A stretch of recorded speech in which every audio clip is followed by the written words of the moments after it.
están?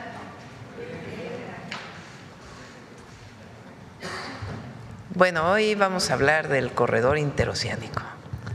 Está con nosotros el vicealmirante Octavio Sánchez Guillén, que es el director del corredor, y él nos va a platicar el avance, vamos muy bien, sobre todo de las nuevas rutas que estamos haciendo hacia Dos Bocas, por un lado, y por otro lado, hacia Guatemala.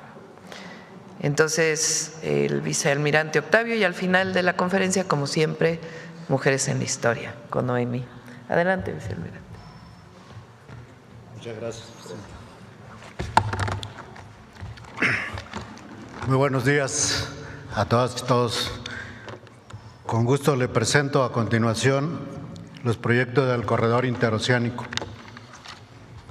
La influencia territorial y marítima del corredor comprende los estados de Veracruz, Oaxaca, Tabasco y Chiapas, donde se coordinan las asiponas de Salina Cruz y del puerto Chiapas en el Océano Pacífico, de Coatzacoalcos y Dos Bocas en el Atlántico, conectados mediante el ferrocarril interoceánico que atraviesa 120 municipios en donde están establecidos más de 5 millones de habitantes. El objetivo es instrumentar la plataforma logística multimodal para el bienestar y desarrollo de la región del Istmo de Tehuantepec, mediante la coordinación de las asiponas y del ferrocarril que ejecutan obras para incrementar sus capacidades logísticas y generar empleos, así como realizar obra social y detonar los polos de desarrollo para el bienestar dentro de la zona de influencia. La línea Z y FA fueron rehabilitadas y hoy proporcionan el servicio de pasajeros y de carga. Se renovaron las vías, se construyeron 31 laderos, 5 patios de trasvases y 23 estaciones de pasajeros. Hasta la fecha, estas dos líneas han transportado más de 134,000 pasajeros y más de 889,000 toneladas de carga diversa. La línea FA conectará a Palenque con el Tren Maya y en Roberto Ayala con el ramal Roberto Ayala Dos Bocas, que a su vez conectará a la Asipona de Dos Bocas y la refinería Olmeca. Con esto quedará conectado el sureste mexicano con el resto del sistema ferroviario nacional. La que sigue. En diciembre de este año entrará en operación el tren de pasajeros suburbano Tehuanito, con 2 rutas de bajo costo, eficiente y accesible para la población de escasos recursos en el Istmo de Tehuantepec. Operarán de lunes a viernes a lo largo de 189 kilómetros. El Tehuanito Norte conectará a Uberos con Ixtepec y el Tehuanito Sur correrá de Unión Hidalgo a Salina Cruz. Las estaciones del Tehuanito están en construcción y tienen un avance general de 82.6%. La que sigue. En Matías Romero, Oaxaca, en la línea Z, se construye el complejo Matías Romero, que será una infraestructura clave para el corredor. Conectará el Centro Único de Despachos, oficinas administrativas del corredor y del ferrocarril interoceánico, la infraestructura logística necesaria para capacitación, operación y mantenimiento de trenes y accesorios ferroviarios. Las obras tienen un avance general del 55.12% y se espera que concluyan en julio próximo. La que sigue, por favor. La vía de penetración Roberto Ayala Dos Bocas pasará por los municipios de Huimanguillo, Cárdenas, Comalcalco y Paraíso en el estado de Tabasco. Conectará el puerto de Dos Bocas y la refinería Olmeca en la línea FA.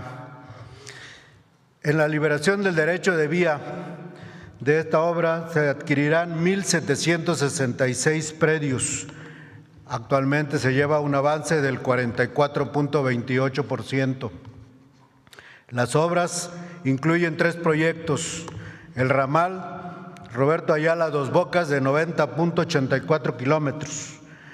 Ahí se incluye el puente sobre vía Cárdenas sobre la autopista Villahermosa-Coatzacoalcos. La refinería Olmeca de 13.5 kilómetros y la Sipona de Dos Bocas de 8.2 kilómetros. Con ello se generarán 112.5 kilómetros de nuevas vías férreas. Con ello se aplicarán 1,100 empleos directos y 4,400 indirectos. Estas obras ya se iniciaron en este mes y concluirán en marzo del 2027. La que sigue, por favor. La rehabilitación de la línea K de Ciudad Ixtepec a Ciudad Hidalgo conectará la red ferroviaria mexicana con Centroamérica en la frontera con Guatemala y a Puerto Chiapas con la línea KA en Los Toros, Chiapas. Su rehabilitación se realiza en 3 tramos.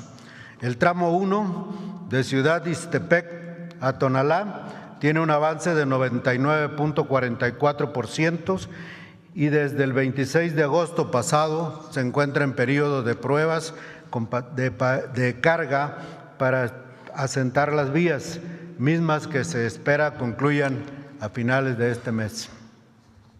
En el tramo 2 de Tonalá a Huixtla tiene un avance de 79.23% y se espera que concluya en julio del próximo año.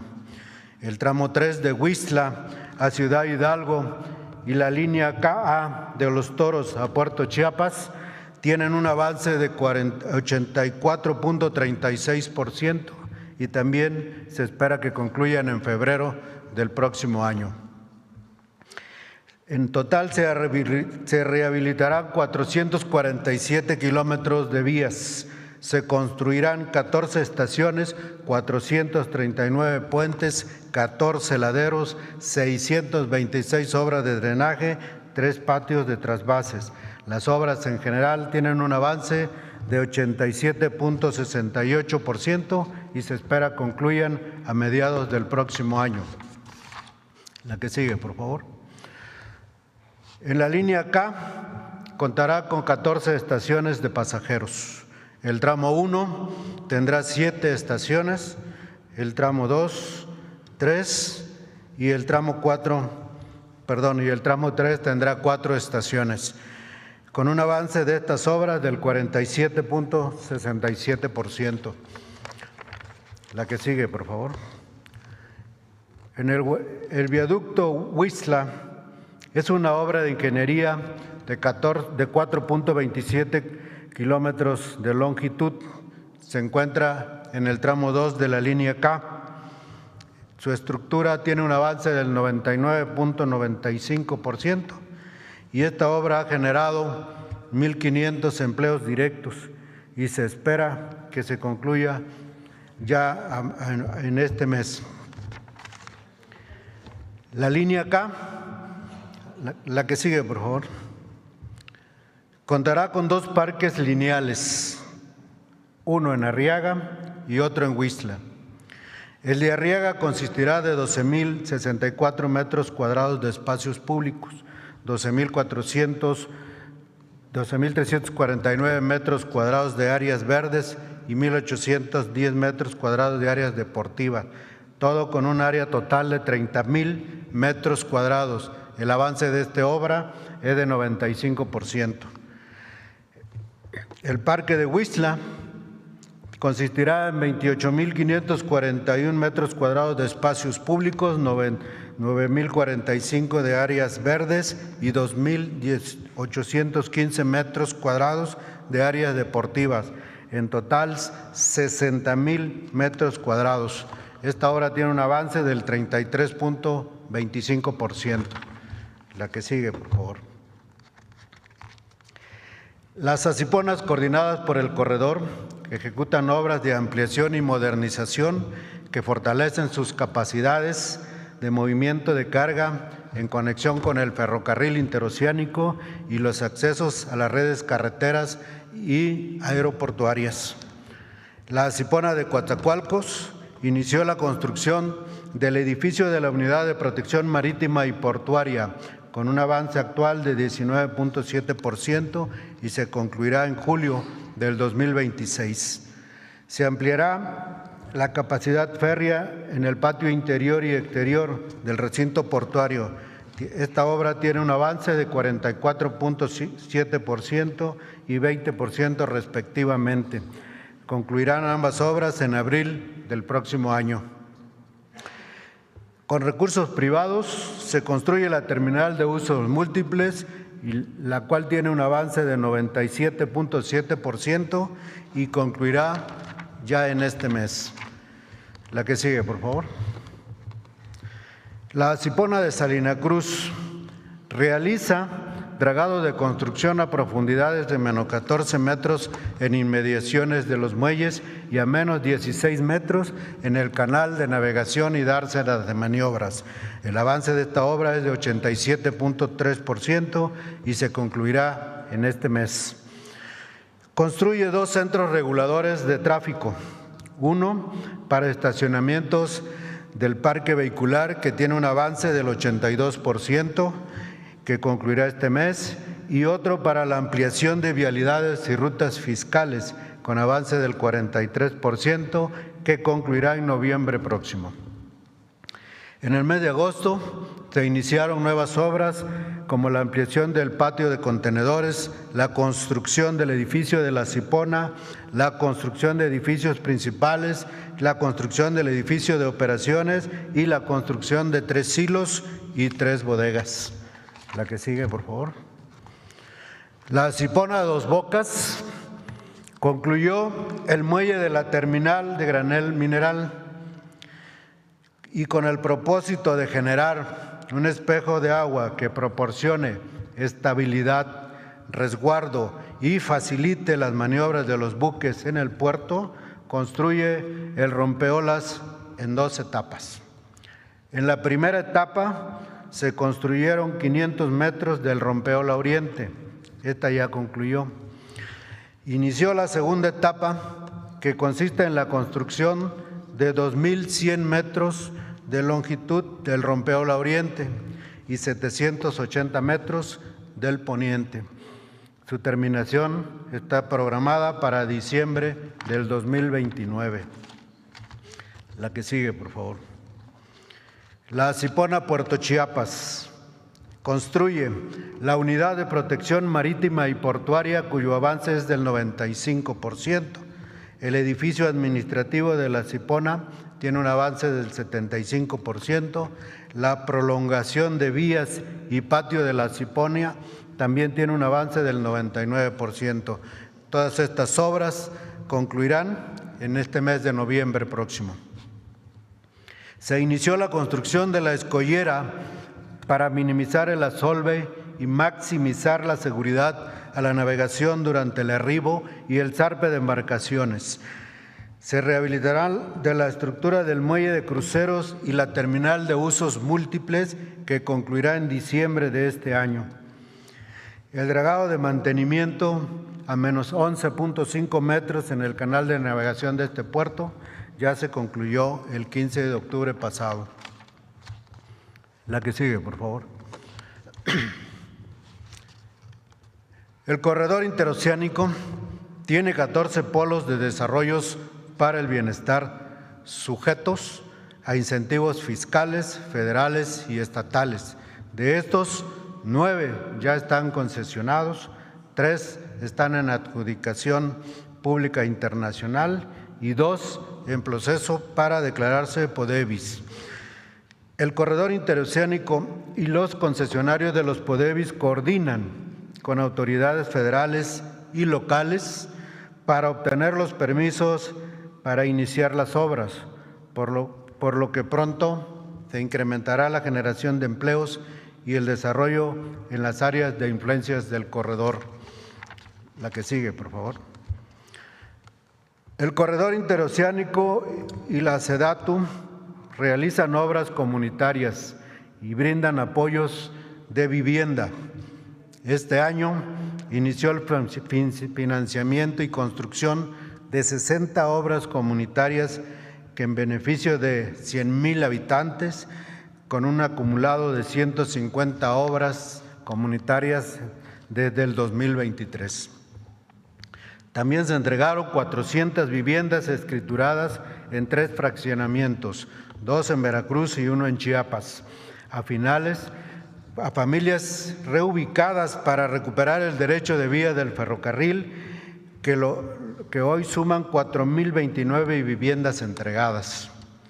Este año también se inició el programa de mejoramiento de viviendas, donde se programaron 10,000 apoyos por un monto de 400 millones de pesos, de los cuales ya se han otorgado 4,962 de estos apoyos.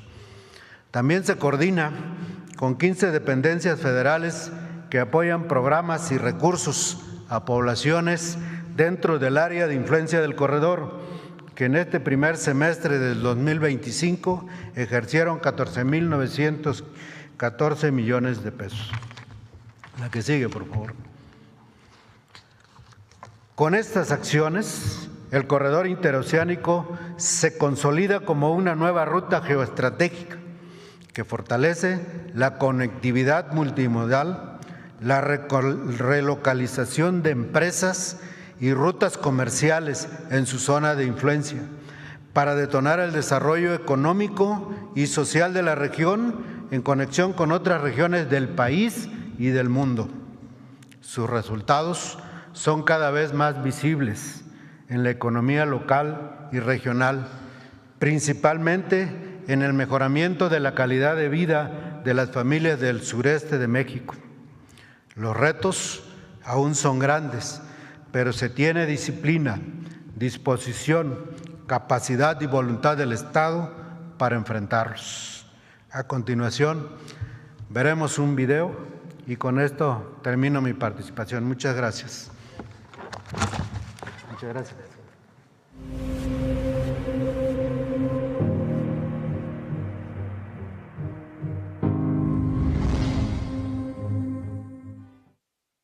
Con infraestructura, conectividad e inversión, el corredor interoceánico se consolida como una plataforma logística de clase mundial y continúa desplegando acciones que transforman la vida de los habitantes del sureste. Integrado por 4 puertos estratégicos, el ferrocarril interoceánico y 14 polos de desarrollo, con Arriaga y Teapa recientemente incorporados, y Tapachula 1 y 2, en proceso de licitación pública internacional. El polo Tapachula 1 se ubica en el municipio de Tapachula, con una superficie de 263 hectáreas. Está conectado a la línea K del ferrocarril interoceánico, a 5.2 kilómetros del puerto de Chiapas y a menos de 6 kilómetros del Aeropuerto Internacional de Tapachula. Por su parte, el polo Tapachula 2 abarca 149 hectáreas y se encuentra a tan solo medio kilómetro del puerto, con acceso inmediato a la carretera estatal Playa Linda y a la carretera México 225. Estos polos están diseñados para el desarrollo de sectores prioritarios como agroindustria, dispositivos médicos, farmacéutica, maquinaria, entre otros. Pero, ¿qué es un polo de desarrollo? Además de ser espacios donde se alojarán fábricas y empresas, también tienen como objetivo impulsar a las poblaciones donde se instalen.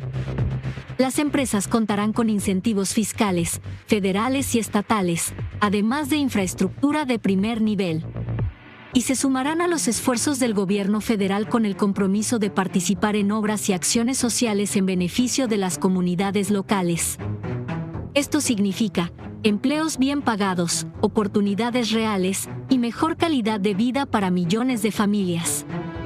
Este modelo de desarrollo se acompaña de infraestructura clave como la línea K del ferrocarril interoceánico, que avanza en la rehabilitación de una vía de 447 kilómetros, la cual conectará los estados de influencia del corredor con Guatemala, potenciando la conectividad del sureste.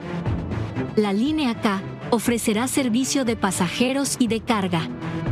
A lo largo de la vía se contemplan espacios recreativos, como 2 parques lineales ubicados en las estaciones de Arriaga y Huixtla.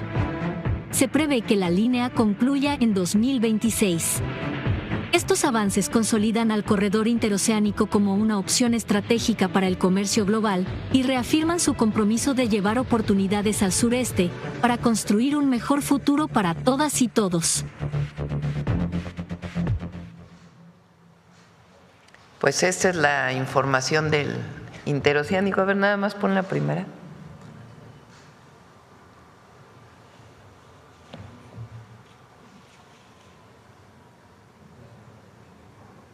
A ver, préstame.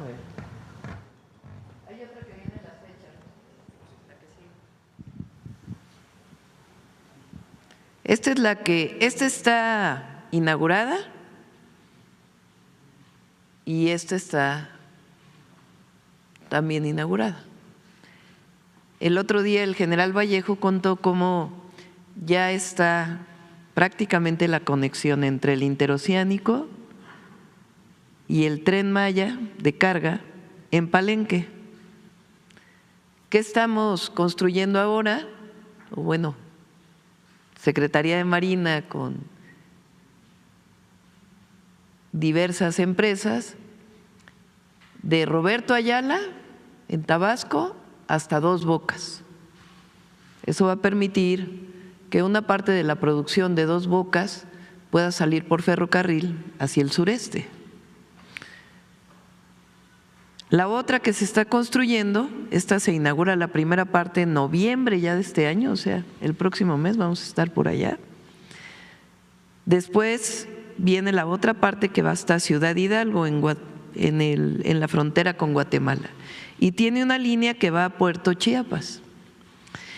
Y aquí estamos ya muy avanzados con el gobierno de Guatemala para que esta línea pueda continuar hacia Guatemala. Entonces, como ven, es un proyecto de desarrollo regional muy importante y aquí hay en todo el corredor 14 polos de bienestar. 6 de ellos ya están en desarrollo, ¿verdad, señor almirante? Y los demás están ya en licitación y ya muchísimo interés en poder invertir en esta zona. Entonces, este es el gran proyecto del ferrocarril interoceánico.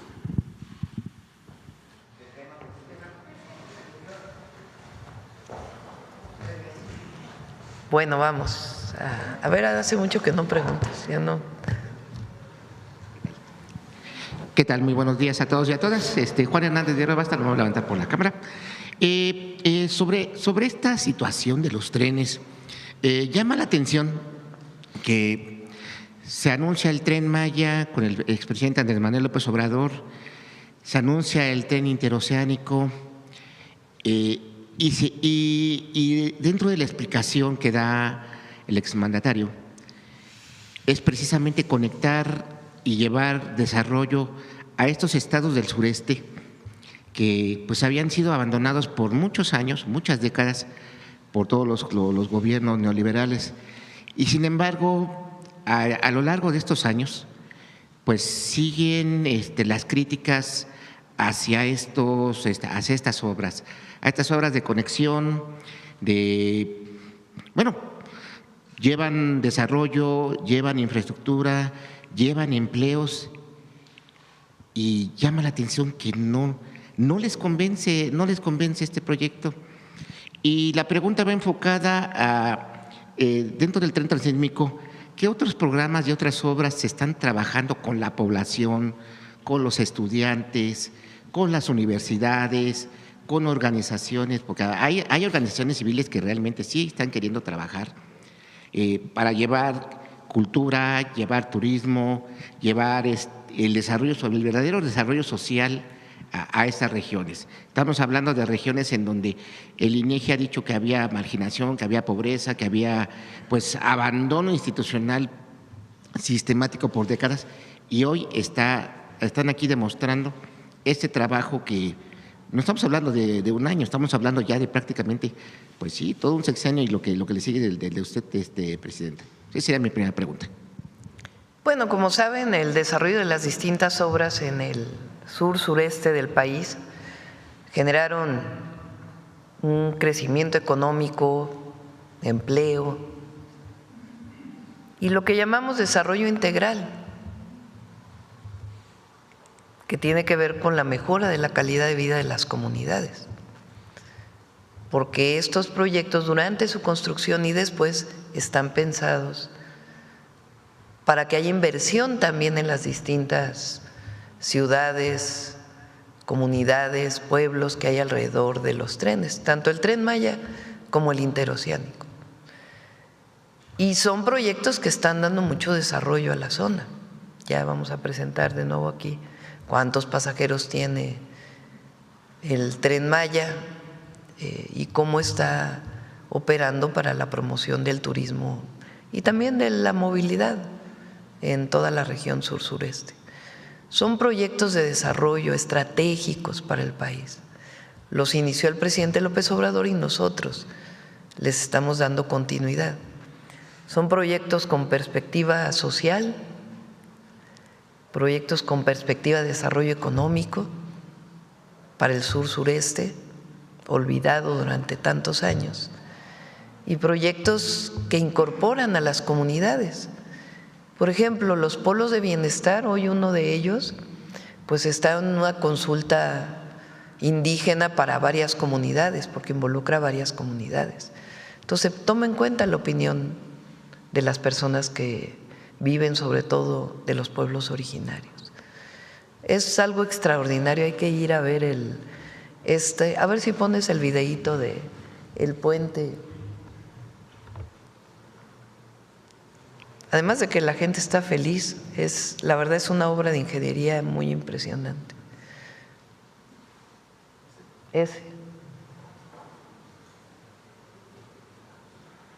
Y todo eso lleva en la parte baja un parque lineal para beneficio de las comunidades.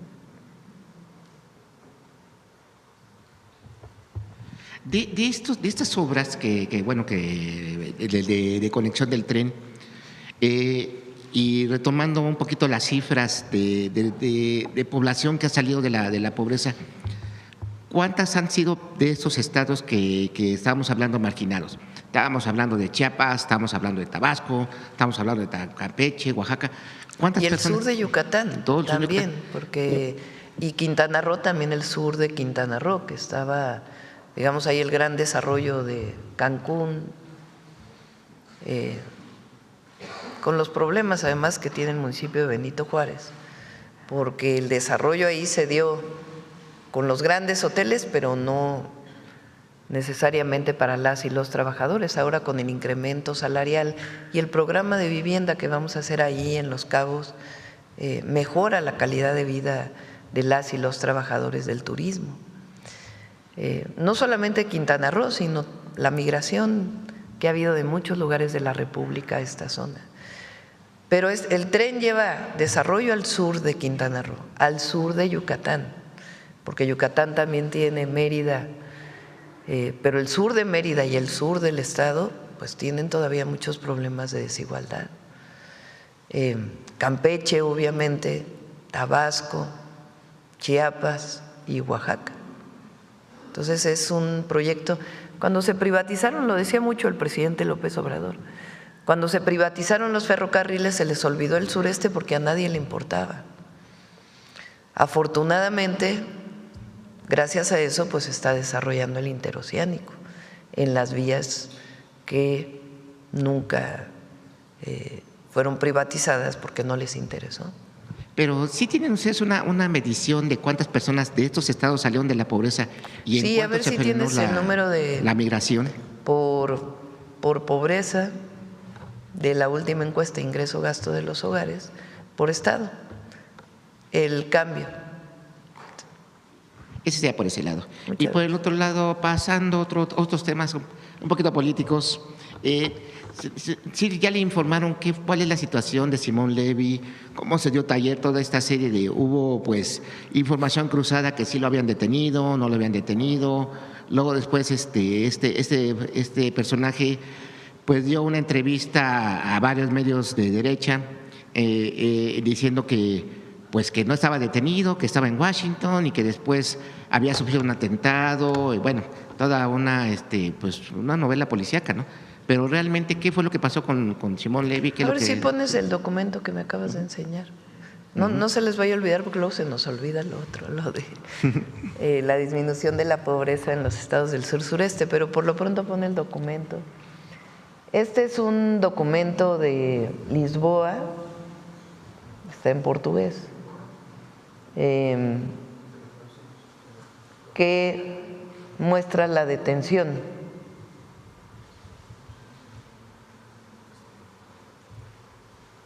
por medio del presente correo electrónico.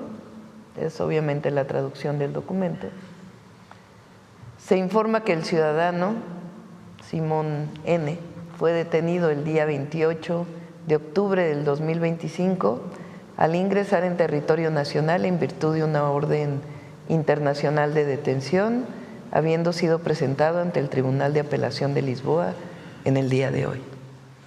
Entonces es un documento oficial de Portugal que habla de la detención. Él parece que tiene nacionalidad de alguno de los países europeos, no tenemos certeza si es Portugal o algún otro país, y por lo tanto lo liberan, pero no le permiten salir del país. O sea que sí está siguiendo un protocolo para, en este caso, pues… Hay dos órdenes de aprehensión derivadas de carpetas de investigación en la Ciudad de México en el año 21 y 22, creo.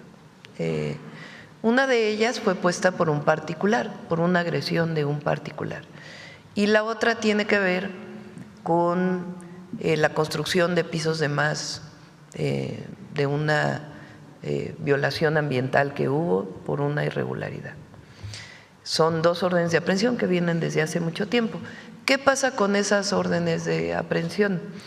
La Fiscalía General de la República, a partir de las órdenes que tenía la Fiscalía de la Ciudad de México, liberan una ficha roja que se llama, que el Interpol pues tiene activada de manera permanente. Entonces esta persona llega a Portugal y ahí es detenida, como lo señala ese documento. Como también tiene nacionalidad de un país europeo, tiene la liberación, no es deportado, digamos, tiene la liberación, y ahí tiene que seguir pues todos los procesos. Ya la Fiscalía tiene que informar, la de la Ciudad de México y la Fiscalía General, pues que procede hacia adelante. Pero es cierto que lo detuvieron y en realidad pues no era… estaba falto de la verdad, vamos a decirlo así, el que no estaba en Portugal, sino que estaba en Washington. Digo, menciono esto porque el día de ayer en las entrevistas que estuvo dando, pues dijo que era objeto de persecución política, dijo que había sufrido un atentado. No tiene nada que ver, es más, pues tiene que explicar la Fiscalía por qué hasta ahora viene esta detención, ¿no? Pero sí hay una ficha roja.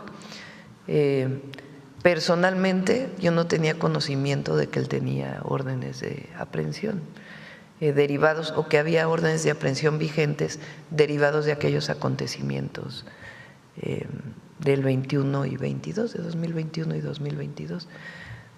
¿Qué presentamos aquí? Sencillamente pues la información que tenemos derivado pues de esta situación que se presentó el día de ayer en términos de la información. Ya tenía las cifras de pobreza. Bueno, y bueno, finalmente dos preguntas. Y no tiene nada que ver con un asunto político ni nada, porque sino sencillamente pues dos carpetas de investigación que había desde esa época. Y bueno, y dos últimas preguntas. La primera, pues, ¿qué otras iniciativas de ley faltaría de su gobierno de impulsar para de alguna manera ya cimentar bien lo que sería el segundo piso de la Cuarta Transformación? Bueno, vienen todavía algunas leyes adicionales, pero una buena parte de lo que nos propusimos ya fue aprobado. Las reformas constitucionales la recuperación de Pemex y CFE como empresas del pueblo de México y la nueva regulación energética que echa para atrás una buena parte de la regulación que se derivó de aquel proceso del 2013, en donde Pemex y CFE pues realmente estaban destinadas a desaparecer. Lo que tiene que ver con pueblos originarios, ya está la reforma al artículo 2 constitucional, ahí viene todavía la ley reglamentaria que tiene que ser resultado de una discusión y una consulta con todos los pueblos de nuestro país, suficiente consulta para que todo el mundo esté de acuerdo. Lo que tiene que ver con seguridad, el Sistema Nacional de Seguridad que impulsamos, prácticamente son 60 leyes y casi 20 reformas a la Constitución que impulsamos y que ya han sido aprobadas. Bueno, eso ya digamos para cerrar con la pinza, ya tener bien cimentado. ¿Sí le faltaría algo más? Sí, hay, por ejemplo, la ley reglamentaria del segundo constitucional con relación a la reforma de los pueblos indígenas. Ese es algo que tenemos que construir conjuntamente. Y faltan algunas otras que ya iremos presentando. Bueno, pero las centrales, reforma al Poder Judicial, ya pues quedó completo el sistema realmente, incluida la reforma a la Ley de Amparo, que recientemente fue aprobada, la reforma para el reconocimiento de los pueblos originarios, todas las leyes de energía fundamentales, principalmente, además de todo el reforzamiento del artículo 40 constitucional para fortalecer nuestra soberanía. Bueno, y finalmente, en Diarios Más hemos dado seguimiento a temas capitalinos.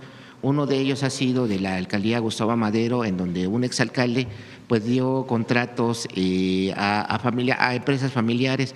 Entonces, quisiéramos saber qué es lo que se tiene que hacer ahí en ese tipo de situaciones. Estamos hablando de que le dieron empresas relacionadas con Saúl Chillil y bueno, por 119 millones de pesos. Entonces, ¿qué se tendría que hacer? Pues investigación. No debe haber impunidad en ningún caso. Y la única manera pues es que se haga la investigación. Tampoco debe haber porque sale en algún medio de comunicación, pues ya asumir que es verdad y que ya con eso ya es suficiente. Para eso están las fiscalías y la autonomía de las propias fiscalías para poder hacer sus investigaciones. ¿Cree que ya tengan las cifras de pobreza ahí de...? A ver, ¿ya está? Todavía no. Bueno, sería todo. Muchas gracias. Gracias. A ver, sobre el tema, a ver la compañera que hace rato que no pregunta. Ya vamos para allá. Gracias, Presidenta. Sandra Aguilera, de Grupo Larsa Comunicaciones. Presidenta, antes que nada quiero agradecerle a usted y agradecerle a Eurípides Flores de la SEP y al senador Emanuel Reyes Cardona por la atención que me dieron para lo de los reboes que estuvieron viendo. Ya lo arreglaron, ya los pusieron que no son válidos, y además cerraron ya la escuela, la Universidad de Veracruz. Muchas gracias, Presidenta. En ese sentido, Presidenta, quiero preguntarle, la constancia de situación profesional se está convirtiendo en lo que pocos documentos logran ser una fuente confiable, útil y sobre todo verificable. Desde que usted fue jefa de gobierno, externó la intención sobre la posibilidad de digitalizar el mayor número de trámites. Hoy somos testigos de que esto es una realidad. La constancia de situación profesional es un instrumento que constantemente se está actualizando y que brinda públicamente un resumen de cada profesionista a cargo de la Dirección de Profesiones de la SEP. Durante el periodo de octubre del 2024 al 31 de agosto del 2025, se registraron ante la SEP 761.526 títulos electrónicos. Del mismo modo, se expidieron un total de 672.223 cédulas profesionales. Le pregunto qué posibilidad hay que nos puedan compartir cómo se retroalimenta este sistema y si puede convocar a alguna persona de la SEP. En este caso, yo sé que el director de autorización y registro profesional es Jerónimo López o alguna otra persona. ¿La cédula profesional? ¿Dices? Sí. Se está haciendo digamos, fortalecimiento de la seguridad de la cédula profesional para poder garantizar la identificación de la fotografía de manera digital.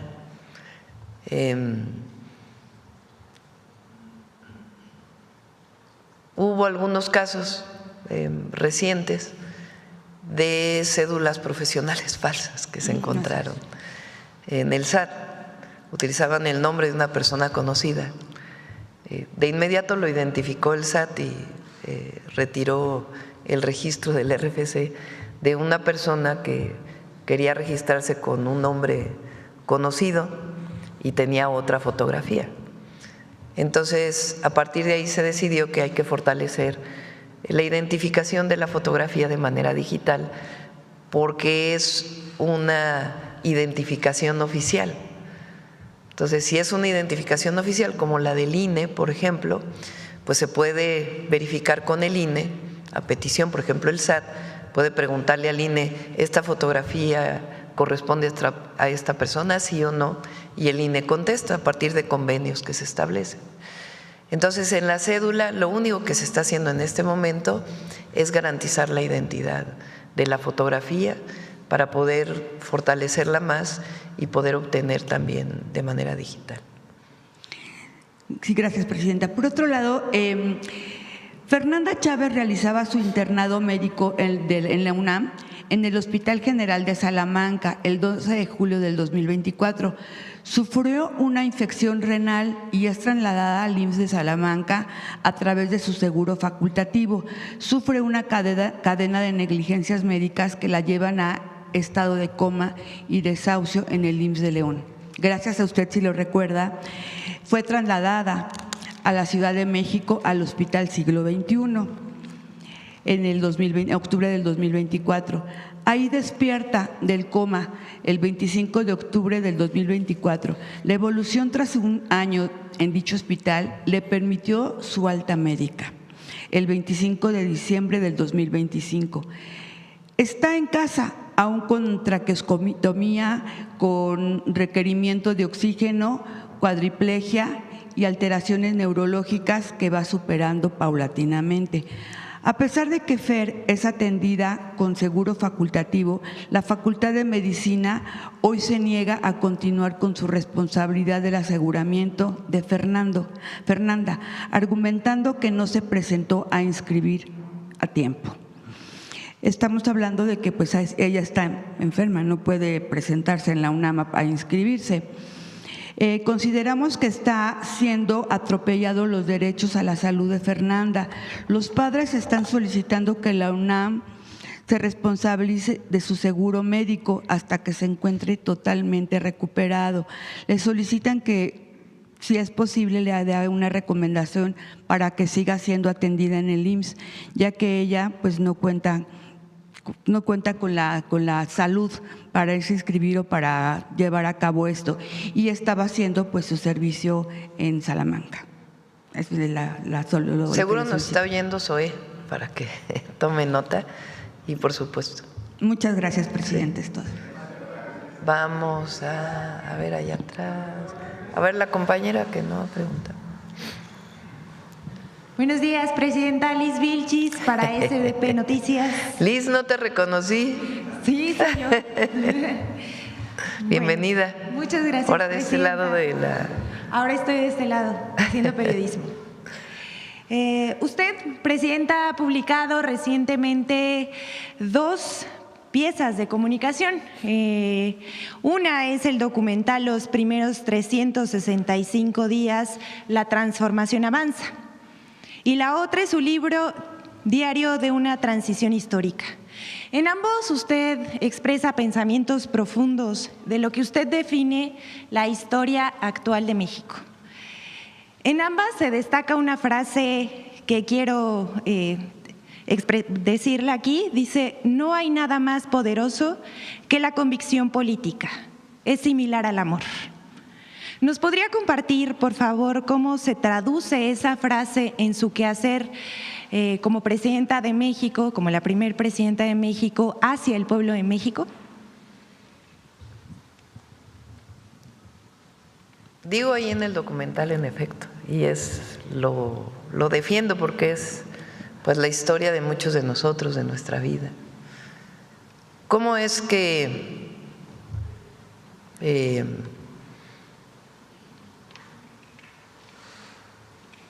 se trabaja tantas horas? No todos los presidentes trabajaban tantas horas, ¿eh? Hay algunos que jugaban golf, andaban en fiestas. ¿Qué te mueve personalmente como parte de un movimiento? La convicción en la transformación, el deseo, el anhelo de mejorar las condiciones de vida de la mayoría del pueblo. Esa convicción, que en mi caso nace desde niña por mi familia y lo que aprendí en mi casa y lo que fui construyendo a lo largo de la participación en los movimientos sociales, es muy poderoso, muy poderoso. ¿Qué es lo que hace que los compañeros servidores de la nación, servidoras de la nación, estén caminando 5 horas para llegar a un poblado, para poder levantar un censo, para poderle dar apoyo a la gente en condiciones de vulnerabilidad como las que se presentaron con las lluvias? La convicción. ¿Qué es lo que hace que cuando estábamos en la oposición trabajáramos, en mi caso en la universidad, atendiera a la familia y además el tiempo que pudiéramos se lo dedicábamos al movimiento? ¿Qué es lo que hace eso? La convicción.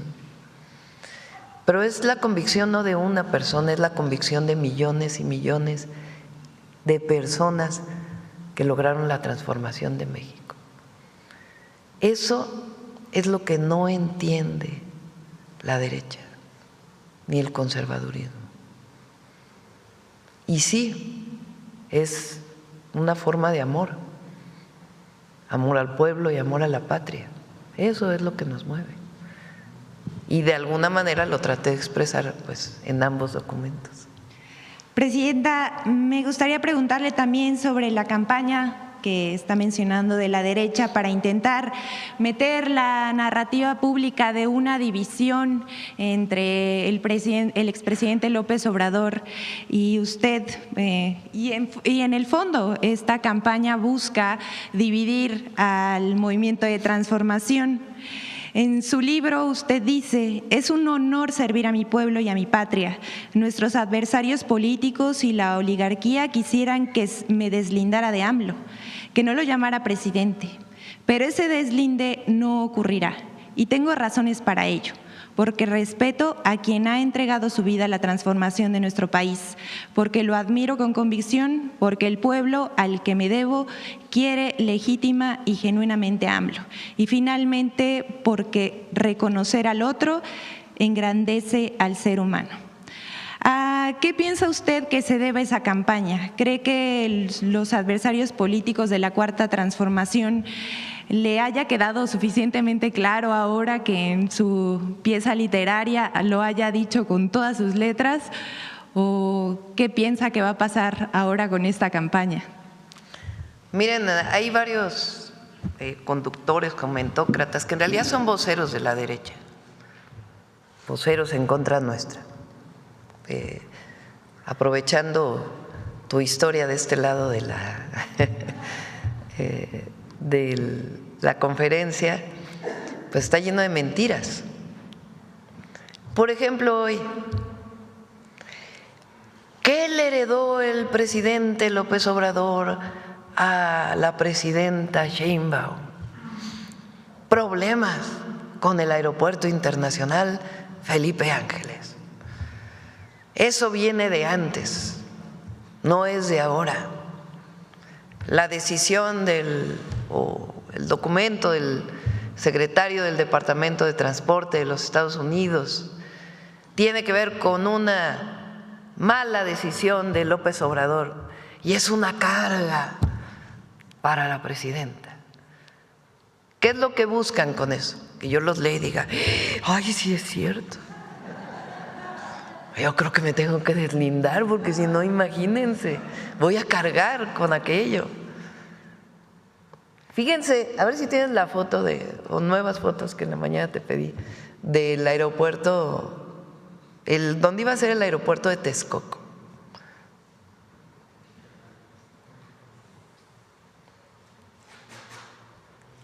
Las inundaciones que se vivieron en la ciudad y el Estado de México este año, si se hubiera hecho el aeropuerto ahí, hubieran sido 5 veces peores, porque Texcoco es un vaso regulador de la zona metropolitana y ahora con las nuevas obras lo vamos a potenciar todavía más.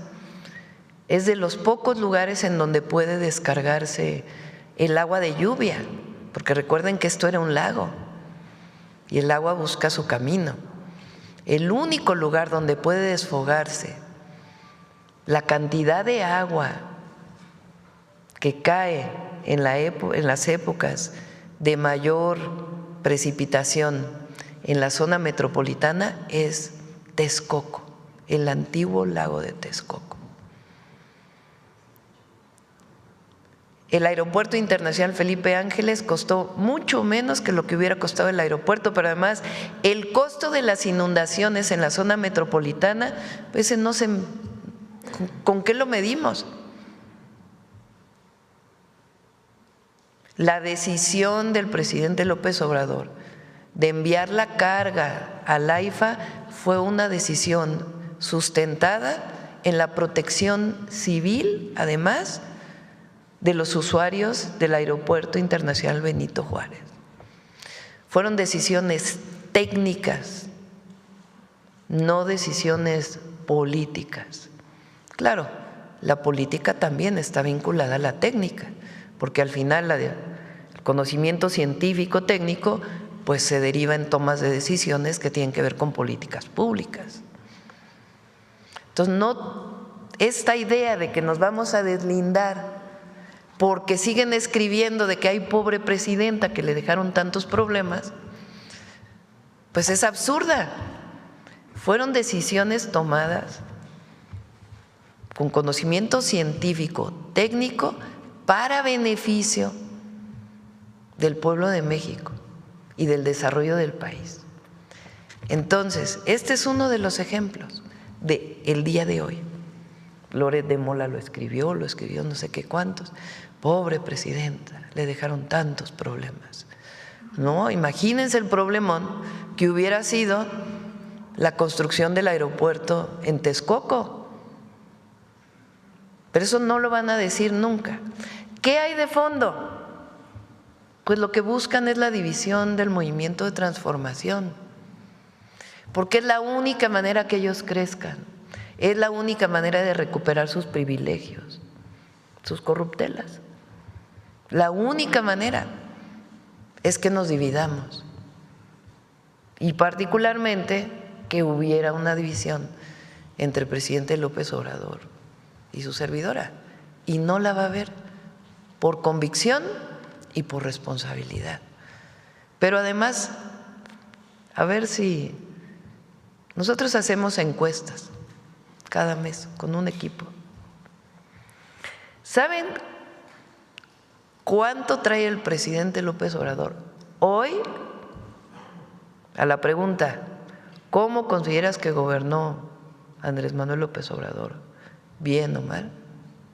80% bien. 80% de aceptación con todo y la campaña de antes y la campaña de ahora. Así mucha influencia que digamos, pues no, ¿verdad? Tengo un segundo tema, Presidenta. Cada día usted ofrece una conferencia de prensa en este espacio de Palacio Nacional que no solo sirve como un ejercicio de rendición de cuentas, sino que además marca la agenda nacional y abre el debate público. Este debate es el en el que participamos tanto los medios de comunicación como funcionarios públicos, políticos, ideólogos y también el pueblo de México. Todos exponemos nuestros puntos de vista en claros actos de libertad de expresión, aunque algunos digan que se está acabando. La verdad es que nunca ha habido tanta libertad de expresión como en la Cuarta Transformación. Sin embargo, muchas veces las opiniones emitidas desde un lugar de oposición y con tal de tener la razón, pues se genera la desinformación. Esta desinformación que está detrás de las campañas de desprestigio que la Cuarta Transformación ha sufrido, todos los gobiernos, su administración, los servidores públicos. Tales campañas de desinformación, pues usted sabe que no surgen por una casualidad, sino suelen ser dirigidas contra la izquierda mexicana, como bien sabemos, orquestadas por intereses políticos y económicos, y hasta por grupos criminales afectados por la transformación de la vida pública de México. Mis preguntas son, ¿usted considera que hay una crisis de desinformación en nuestro país y si ha tenido impacto? ¿Qué sugerencia les hace a las audiencias para que defiendan el derecho a recibir información veraz? Y también, ¿qué opinión tiene de los actores que con estridencias, gritos y calumnias y no con argumentos piensan que pueden ganar la narrativa pública? Muchas gracias, Presidenta. Imagínense que no existiera la mañanera.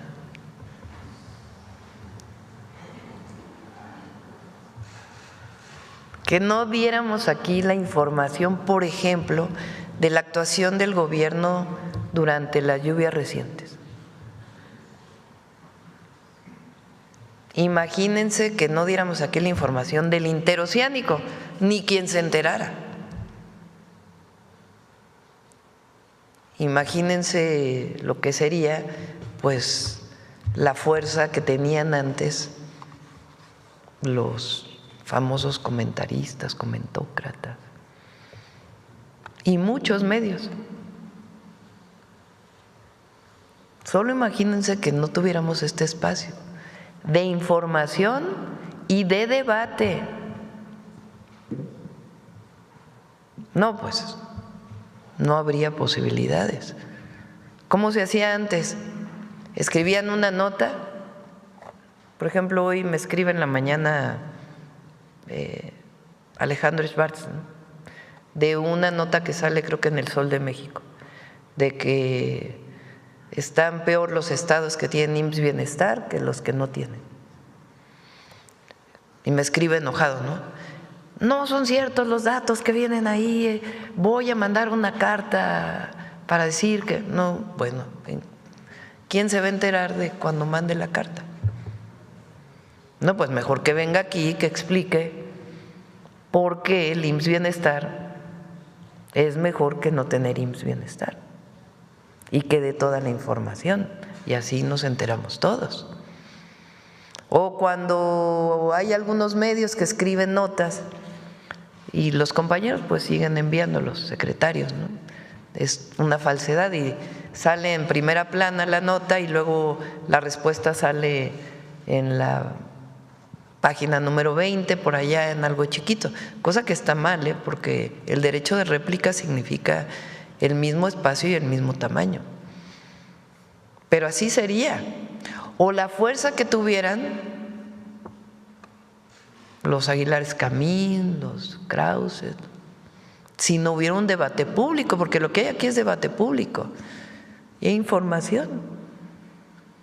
Por eso cuando lo digo ahí en el libro, que tenía yo pues la decisión de si continuábamos con las mañaneras o no, hicimos una encuesta que la presenté cuando el periodo de transición allá en la casa de campaña que tenía. ¿Qué opina la gente? ¿Que continúen o que no continúen? ¿Las prefieren en la mañana, en la tarde o en la noche? No, bueno, como el 80% que continúen y en la mañana. Entonces son espacios fundamentales de comunicación a través de todos ustedes que están aquí, pero la comunicación directa gracias ahora sí a las benditas redes sociales, que nos permiten esta comunicación directa entre el gobernante y la gente, el pueblo, que de otra manera no existiría. Pero además el debate público sobre posiciones políticas, ¿sí? Y sobre mentiras que se dicen. Ahora, también hay medios que poco a poco han ido cambiando, algunos no mucho, otros de plano más bien usan el medio, una concesión, como una campaña contra el gobierno, en vez de pagar sus impuestos. Y hay otros que han modulado, incluso programas de opinión que antes eran la andanada contra nosotros, pues ahora tienen algún balance, la verdad. También hay que reconocer algunos cambios. Pero si no existiera esta forma de comunicación, no habría la conciencia que hay en el pueblo. Ahora, la politización del pueblo de México es única, única, y tiene que ver con honestidad y con resultados. Porque si la Cuarta Transformación no tuviera resultados, si no hubieran salido 13.5 millones de personas de la pobreza, si no existiera el Tren Maya, por más que lo critiquen, el interoceánico, la refinería Olmeca y las cientos de obras pequeñas que muchas ni se conocen, que hizo el presidente López Obrador y las que estamos haciendo ahora en este sexenio, pues también sería puro discurso, ¿verdad? Y la verdad es que los hechos son los que hablan por sí mismos. Entonces, no vamos a cambiar la forma de comunicación. Muchas gracias, presidenta. Gracias, Liz, y felicidades. Gracias. Vamos, ¿quién más? Allá atrás. A ver, el compañero que es nuevo allá, que lo ha preguntado. Creo, ¿no? Más preguntas. ¿Qué tal, presidenta? Buenos días. Agustín Velasco de Uno TV. Tengo 3 preguntas. El día de ayer es que ha cambiado mucho Uno TV ahora de reportero. Adelante. Presidente, el día de ayer se aprobó en el Senado la Ley de Ingresos que establece en el artículo 25 transitorio exenciones de impuestos para empresas que integre la FIFA y que participen en la organización y los eventos del Mundial en 2026. Quisiera saber, presidenta, cuáles son pues las estimaciones que tiene el gobierno sobre estas exenciones de impuestos a estas empresas. ¿Cuál va a ser el impacto que tendrán estos acuerdos fiscales? ¿Cuántas empresas nacionales y extranjeras se prevén beneficiar? Esa es mi primera pregunta. Gracias. Fue un acuerdo que se firmó con la FIFA en el 2015, si mal no me acuerdo. Las condiciones, digamos, o los requisitos para la realización del Mundial en México lo firmaron en la época de Peña Nieto. Nada más pregúntale a Gabriela si fue 2015 o qué época, o a Rosa Isela, si es ese el año. Se firmaron estas exenciones, de tal manera que era un contrato que ya estaba establecido con México. Nosotros cambiamos algunas de esas características que se habían firmado en aquella época, pero pues ya era un contrato firmado y por lo tanto pues se establece en la ley, porque así tiene que ser. Podemos pedirle al secretario de Hacienda que venga un día a platicar. El lunes vamos a presentar el Mundial, ahora sí. De hecho, lo vamos a presentar fuera de aquí. Vamos a ir a Los Pinos. Ahí los vamos a invitar allá en la mañana. En la mañanera a las 8, va a ser a las 8 de la mañana el lunes, en Los Pinos, en el parque abierto, porque se van a presentar pues algunas actividades especiales. Va a estar muy bonito. Pero tiene entonces las exenciones las puede explicar el secretario de Hacienda, y el lunes u otro día que pueda venir, que tiene que ver con este contrato que se firmó con la FIFA para la realización del Mundial en México en la época de Peña Nieto.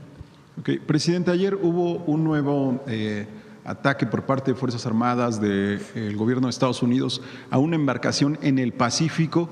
Quisiera insistir en que si el gobierno mexicano ya tiene la identidad de quienes fueron muertos en estos ataques, el sobreviviente del ataque anterior también en el Pacífico frente a costas mexicanas, y qué información tiene de este ataque el día de ayer. Gracias. El día de hoy se reúne el secretario de Marina con una contraparte de la Guardia Costera, y después también se está buscando una reunión con el Comando Sur, que es quien desarrolla estas actividades, y también con el Departamento de Estado. Nuestro objetivo es que siga funcionando el esquema con el que veníamos trabajando, que tiene que ver con información que se proporciona a Secretaría de Marina para que nosotros sean, obviamente en nuestra zona continental y en la zona económica, pues tiene que ser las fuerzas mexicanas, y en el caso de aguas internacionales, que pueda ser, en lo que tiene que ver con la longitud del territorio nacional, lo que veníamos haciendo, que es la captura de estas embarcaciones. Entonces, seguimos insistiendo en esto, no nos han dado más información. Hubo una muy buena reunión, lo dije ayer, con el embajador de Estados Unidos, y se están buscando estas reuniones para que en el caso de la ubicación geográfica que tiene que ver con México, se siga con las operaciones que había previamente. Presidenta, y por último de mi parte, saber si ya se aprobó por parte del gobierno este recurso adicional para garantizar las indemnizaciones de trabajadores del Estado que fueron separados de sus cargos tras la reforma judicial, esta indemnización. Son cerca de 6,000 millones de pesos, que siempre dijimos que no le iba a faltar recurso al Poder Judicial. Lo sé porque hace 2 días me lo presentó la subsecretaria de Egresos, y eso proviene pues todavía de los fideicomisos que tenía la Corte, y no le va a faltar su derecho, no vamos a faltar al derecho laboral, lo que nos corresponde a nosotros en términos de los recursos para poder liquidar a todos los trabajadores, como lo dice la ley. Presidenta, entonces ¿está garantizado para este año o para el siguiente esta indemnización? Pues tiene que ver con el Poder Judicial, lo que establezca el Poder Judicial dentro de los esquemas laborales que ellos tienen. Muchas gracias. ¿Quién más? Vamos por acá. A ver, ¿quién más? Estoy buscando algún compañero diferente que no haya preguntado, pero ya han preguntado muchos. A ver, el compañero. Buenos días, Presidenta. Arián Esquivel, de Enlace 13 Televisión. El proyecto del corredor interoceánico se convertirá en una opción para la logística continental, siendo una alternativa para evitar los altos costos de peaje del Canal de Panamá. Preguntarle si tiene el dato de cuáles serían los ahorros millonarios para quienes opten por esta alternativa. Sí. El video que viene de los autos, ¿es en Salina Cruz? Sí. A ver si lo pueden pasar otra vez. Ahí donde se ven que están llegando los autos.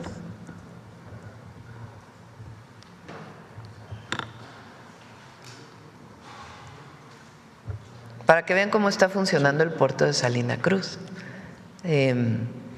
El corredor interoceánico originalmente fue planteado nada más de Coatzacoalcos a Salina Cruz, que es justo el istmo de Tehuantepec. El puerto de Salina Cruz pues no tenía escollera, entonces esa se desarrolló durante el periodo del presidente López Obrador y hay empresas privadas que ya están haciendo inversiones. Todavía estamos en obras tanto de Secretaría de Marina para complementar todo lo que existe, como de los empresarios que les fue otorgada parte de la concesión del puerto durante la pasada administración. Pero la llegada de los autos, ahí están. Estos son autos, ¿de qué empresa es, vicealmirante? De Hyundai, que ya están utilizando el corredor interoceánico para llevar esos autos a Europa. Entonces vienen de Asia, en vez de ir por el canal de Panamá, pasan por el interoceánico, los bajan, suben al ferrocarril y salen por Coatzacoalcos.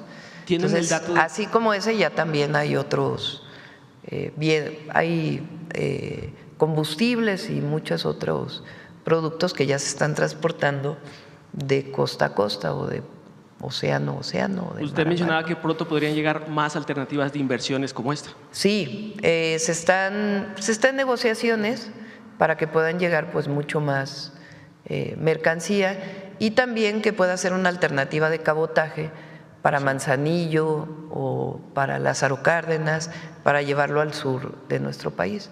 Entonces va muy avanzado y es un proyecto pues extraordinario. Ahora ya no solamente es el istmo, sino fue diseñado para tener su comunicación con Dos Bocas, con la refinería y una zona industrial que hay ahí, con Palenque para vincularlo con el Tren Maya de carga y pasajeros también, porque recuerden que el interoceánico es pasajeros y carga, y el que va a Guatemala, que ese es muy interesante, porque no solamente permite el desarrollo del sur de Oaxaca y Chiapas, sino también el vínculo de carga y pasajeros con Guatemala, y Guatemala tiene interés de llevarlo pues incluso a su frontera sur. Entonces es muy importante este proyecto. Gracias, presidenta. En otro tema, la principal organización de la iniciativa privada de los Estados Unidos denunció que el Servicio de Administración Tributaria, el SAT, ha incrementado lo que aseguró son prácticas agresivas y opacas que vulneran el Tratado de Comercio de América del Norte. Preguntarle qué opinión le merece estos comentarios de la iniciativa privada de los Estados Unidos. Sí, no es toda la iniciativa privada, son algunas empresas que se les hicieron auditorías y ellos se fueron al Tribunal de Justicia Administrativa para que hubiera más, digamos, transparencia en todo lo que hace el SAT, que es muy bueno su director, muy honesto y muy bueno. Se publicaron el lunes pasado una serie de lineamientos para hacer estas auditorías que permite pues que haya mayor transparencia para que no haya problemas. Perfecto.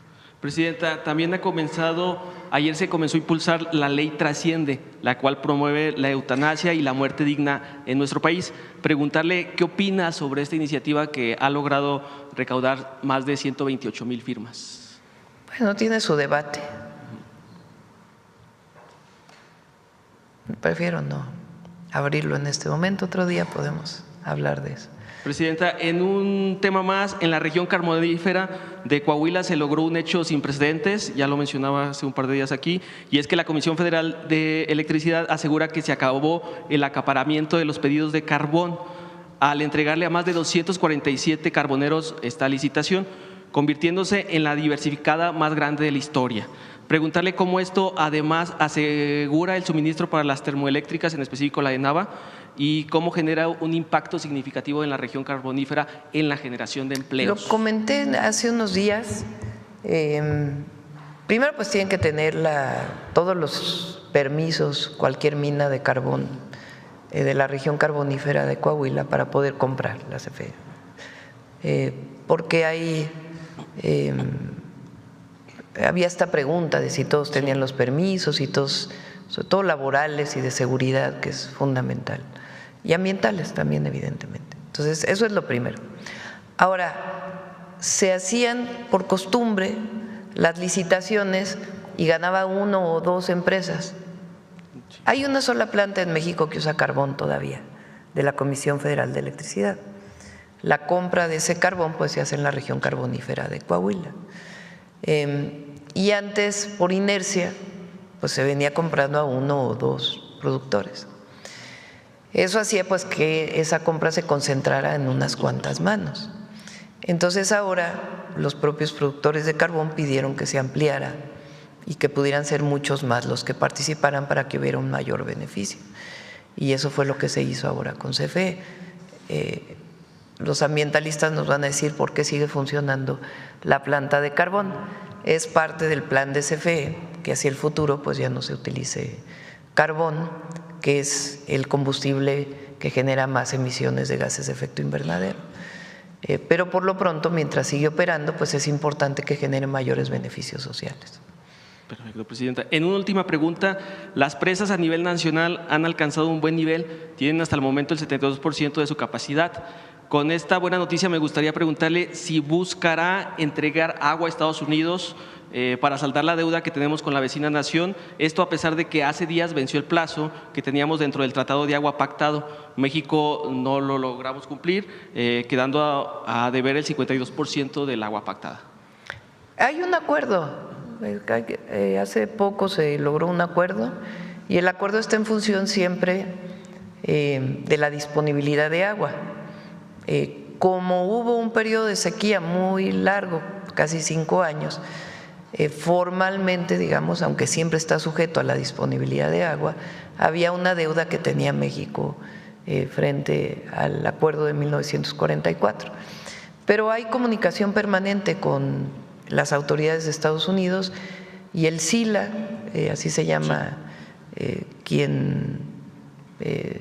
el área internacional que está a cargo de este tratado, por supuesto con agua, la Secretaría de Relaciones Exteriores, y hay una mesa de trabajo permanente y se acordó la entrega de agua, aprovechando ahora pues que hay más disponibilidad de agua. Hay una parte de agua también, todo está acordado con los gobernadores, esto es importante, la gobernadora de Chihuahua, de Nuevo León y de Tamaulipas.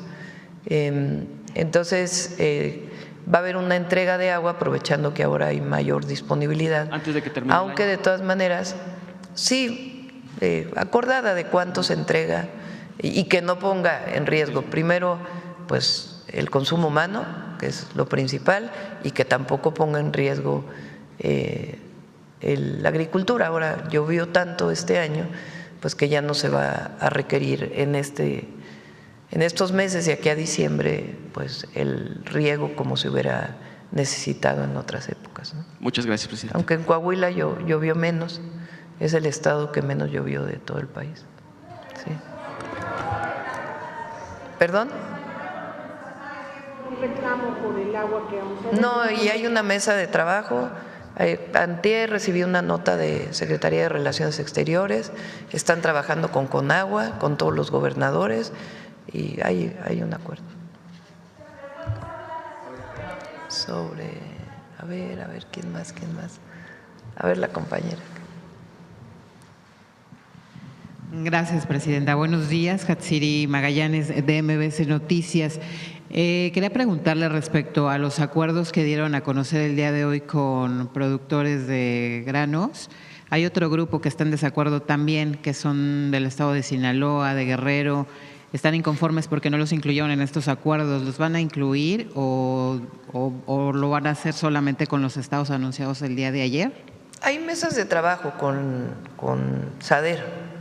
En algunos casos también hay otros intereses, no tan legítimos, en estos cierres de carreteras.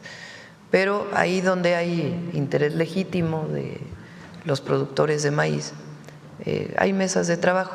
Varía mucho también el apoyo que se da dependiendo de la zona, por las características de la producción y cuál es el costo de producción.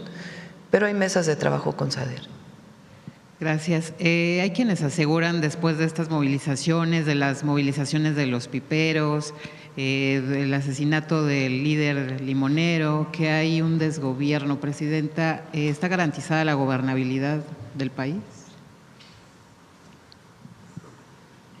No veo yo desgobierno, ni tampoco el pueblo de México. Son algunos que están en contra nuestra, que ahora utilizan este tema para decir que hay desgobierno. Pero hay gobierno elegido por el pueblo. Ayer el subsecretario de Estado de Estados Unidos, Christopher Landau, criticaba el apoyo que está haciendo México al gobierno de Cuba. Él dice que está basado este gobierno en fantasías, ¿no?, que ocurren en aquel país. ¿Qué es lo que opina al respecto? Pues que la política exterior de México la define México.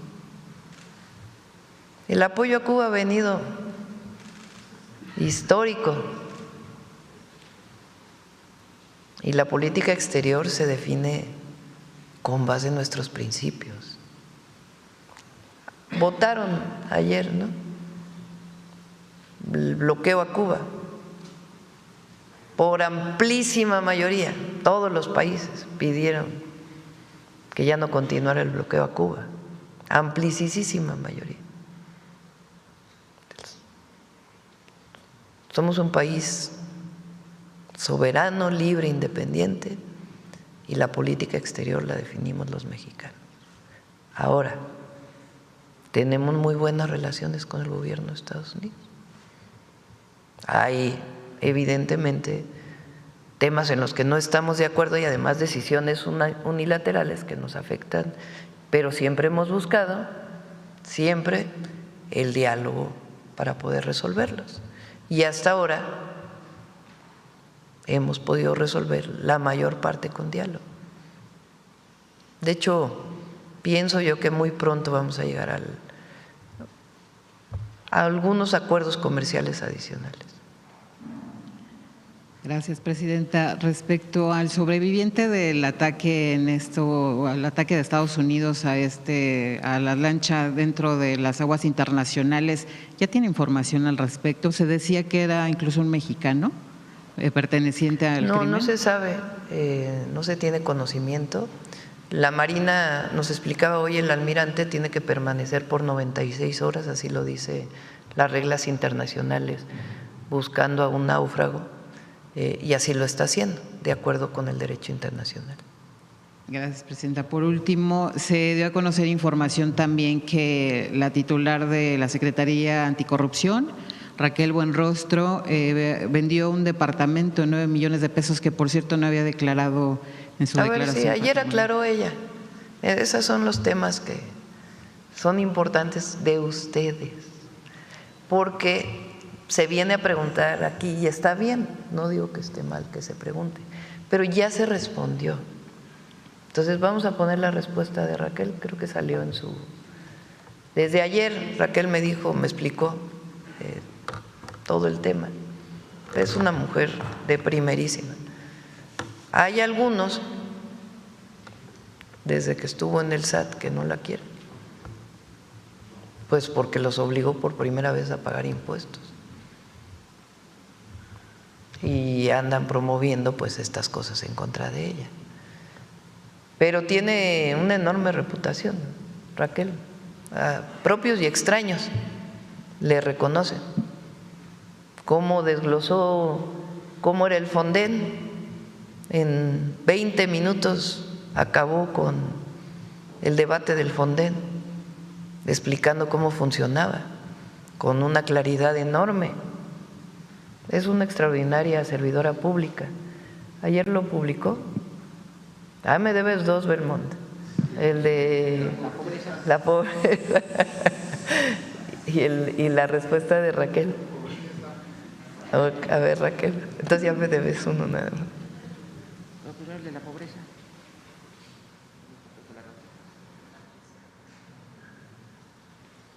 Pero no hay no hay nada que haya hecho mal, Raquel. Ya lo explicó ella. Sí, ahora lo ponemos para. Gracias, presidente. Sí. Bueno, vamos a ver. ¿Quién más? Ahora vamos aquí con el compañero acá y luego acá, el compañero de chamarra verde. No me acuerdo cómo te llamas. Veracruz. Muy buenos días, presidenta, funcionarios y funcionaria que la acompaña.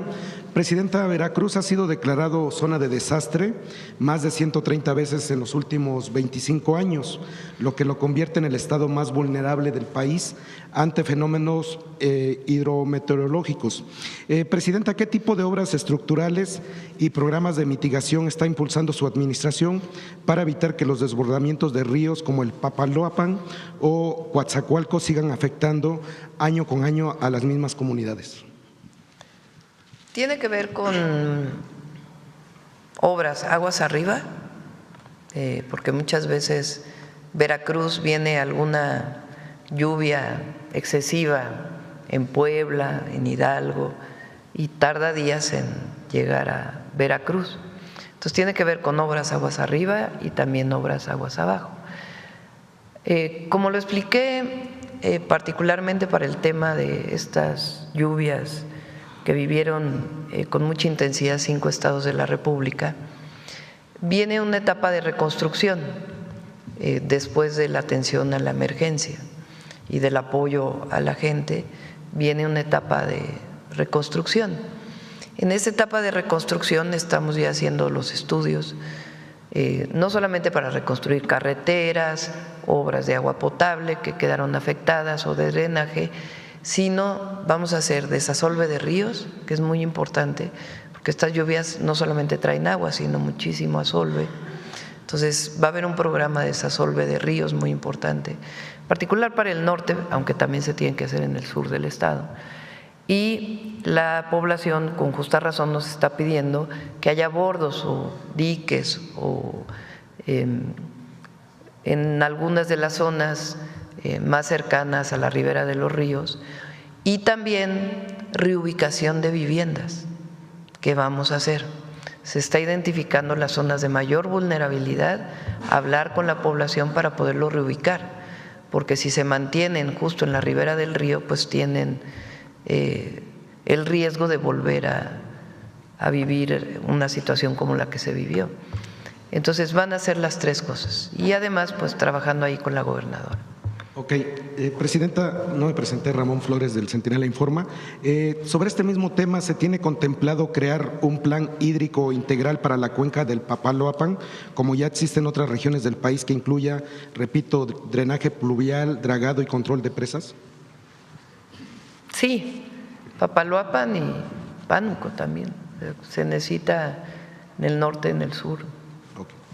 Bueno, presidenta, continuando. Y las obras, porque puede ser un plan integral, pero necesitas desarrollar pues todas las obras y las acciones indispensables.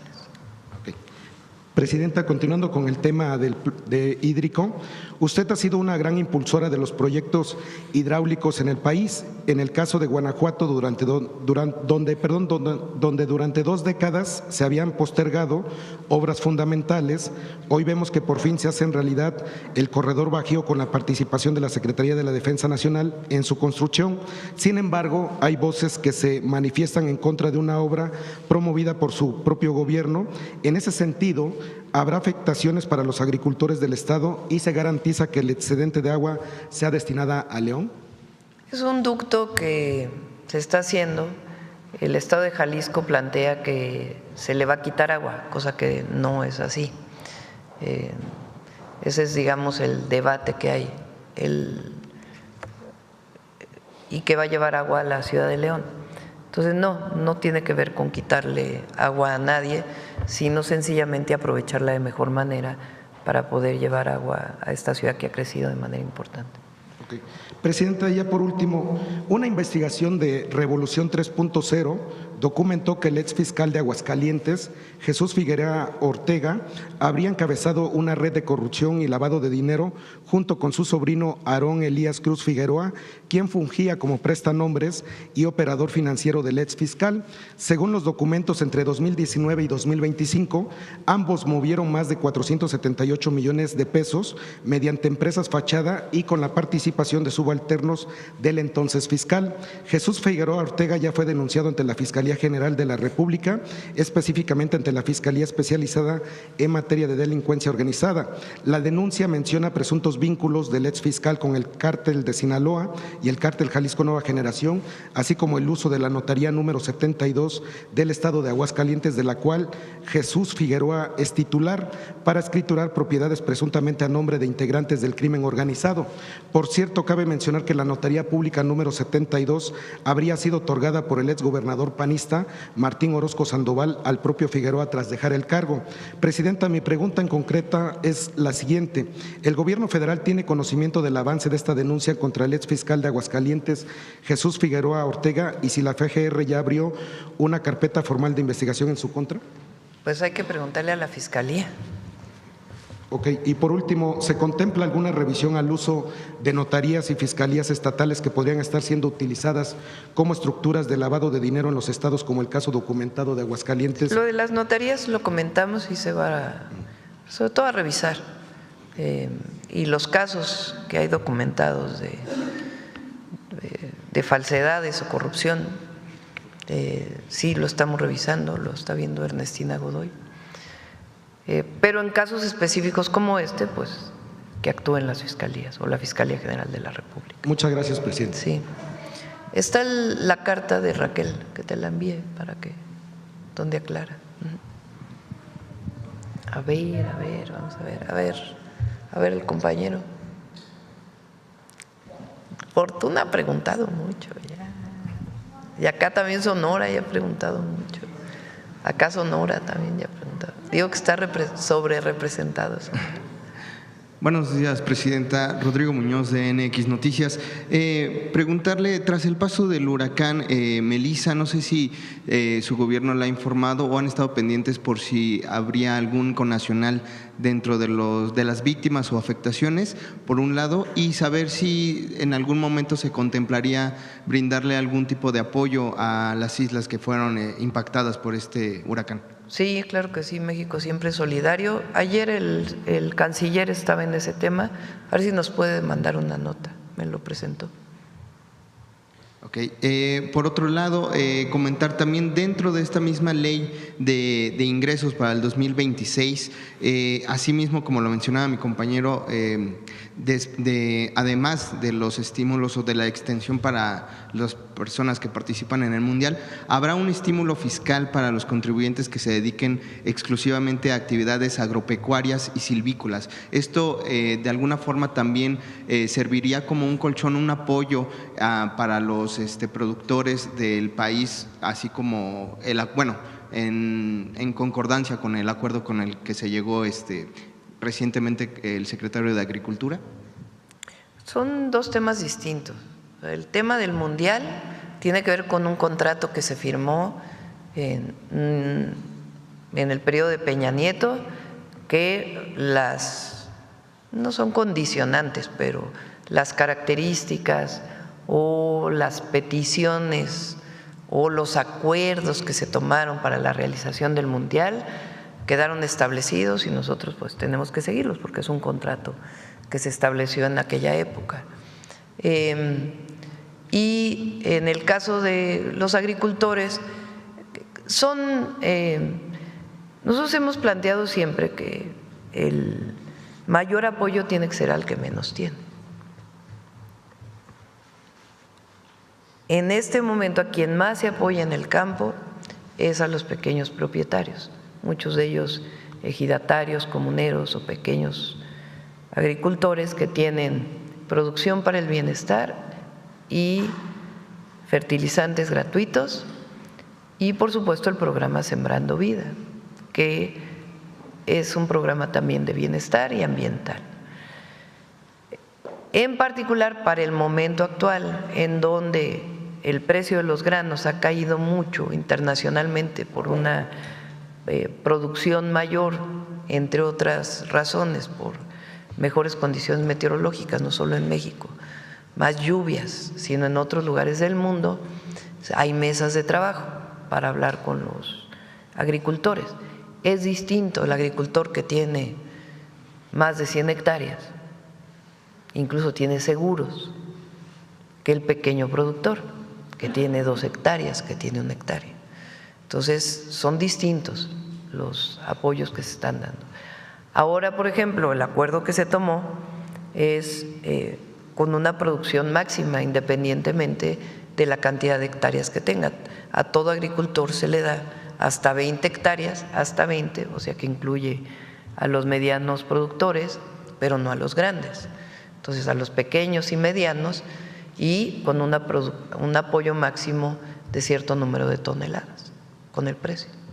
Presidenta, el día de ayer se aprueba también esta ley de la Armada, que entre otras cosas, pues bueno, va a facilitar que se empleen herramientas como la inteligencia artificial para fortalecer su defensa tecnológica, les permitirá pues participar en más actividades de ciberdefensa y ciberseguridad y bueno, en general pues fortalecer las facultades de la Marina y las fronteras donde ella opera. Sin embargo, pues algunos diputados de oposición pues han cuestionado esta ley, han dicho que se trata de un incluso secuestro de las instituciones más nobles de México y que la debilita en lugar de fortalecerla. ¿Qué opinión tendría al respecto, Presidenta?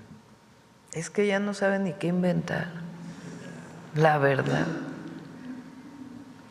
Cualquier cosa, si decimos una cosa, porque decimos una cosa, si decimos otra cosa, porque decimos otra cosa. Pero además,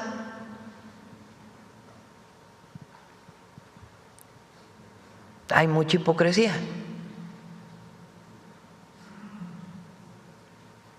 Cuando se fortalece la Marina en su área de inteligencia, es en la época de Calderón, muy vinculado a los acuerdos con Estados Unidos, por cierto, en aquel momento, y el acuerdo de la guerra contra el narco, que vamos a repetirlo siempre. Era el permiso para matar, fuera de la ley,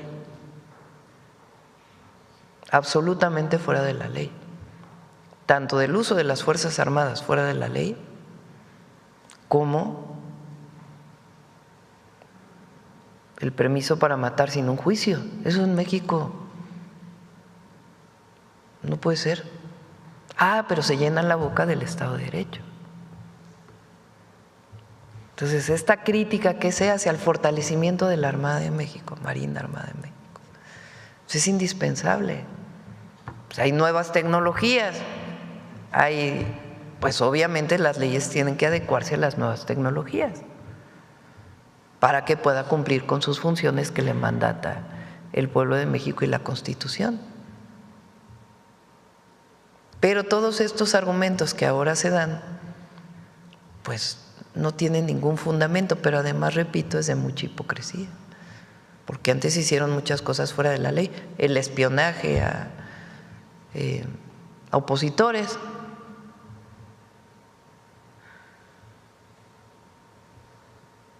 lo que compraron en aquella época, ¿cómo se llamaba?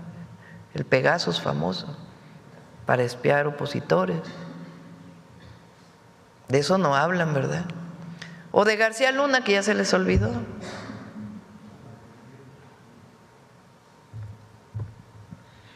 Por último, Presidenta, si me permite, el día de ayer sostiene una reunión el presidente Donald Trump con su homólogo chino Xi Jinping. Tras el encuentro, pues anuncia el retiro de al menos el 10% de aranceles que se le habían impuesto a la nación asiática.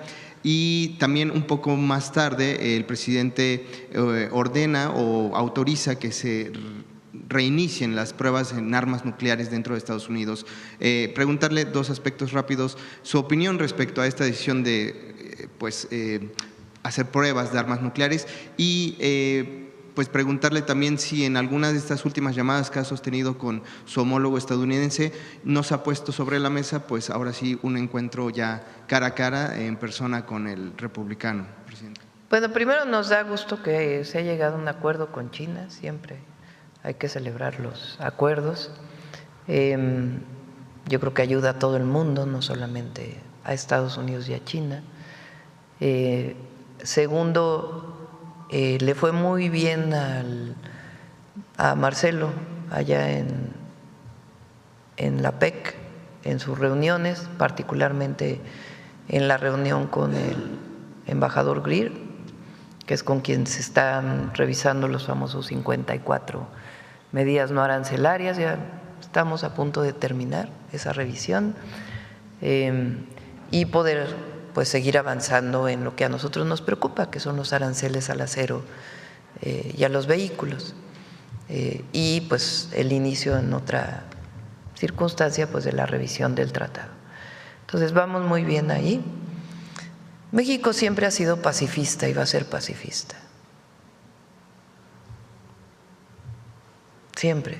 Entonces cualquier cuestión que tenga que ver con armas y más nucleares, pues México siempre va a tener una visión pacifista. No debería de haber guerras, no debería de haber. ¿Y el encuentro con Trump todavía? Pues vamos a esperar a que se llegue al acuerdo entre nuestros secretarios y ya pues después veríamos si se pudiera dar esta. Por cierto, si viene Macron el 7 de noviembre, se pospuso, ¿se acuerdan que iba a venir? Y viene el 7, nos interesa a nosotros mucho por unos códices que el otro día explicó aquí José Alfonso, que queremos que lleguen a México, ese es nuestro principal interés.